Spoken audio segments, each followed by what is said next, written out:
తాతయ్యతో మాట్లాడు. మహి కథ చెప్పమ్మా.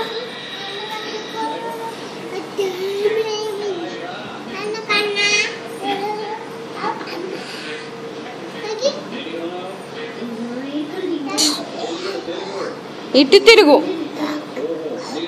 ఎవరు? కవ్వ ఎలా అరుస్తుంది? టైగర్, క్యాట్, డాగ్, బొబ్బో, ప్యారెట్,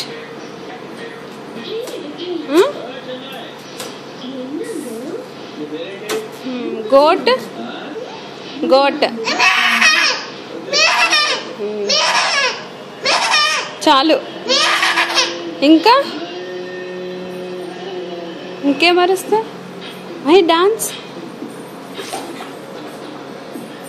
వెనక్కి ముందుకెళ్ళు.